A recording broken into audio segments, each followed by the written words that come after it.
আজ কি শুনলেন একবার ভেবে দেখুন।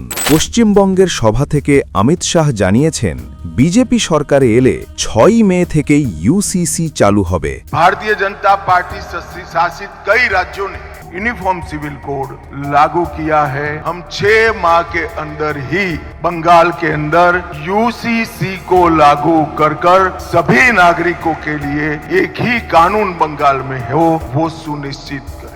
মানে কি আপনার ব্যক্তিগত জীবন, রীতি, সম্পর্ক সবকিছু আইনের আওতায় চলে আসবে। ভাবুন তো, যা এতদিন ব্যক্তিগত ছিল সেটাই যদি নিয়ন্ত্রণের বিষয় হয়ে যায়, আর এর সঙ্গে আপনার নিজের জমি কেড়ে নেওয়া হবে, তখন আপনার অধিকারটাই প্রশ্নের মুখে পড়বে। এটা শুধু একটা আইন নয়, এটা ধীরে ধীরে জীবনের ওপর নিয়ন্ত্রণ বাড়ানোর প্রক্রিয়া। আজই সতর্কবার্তা সামনে, কাল বাংলায়ও কি সেই একই ছবি দেখতে চাই? কারণ একবার শুরু হলে ফিরে আসার পথ খুব কঠিন হয়ে যায়।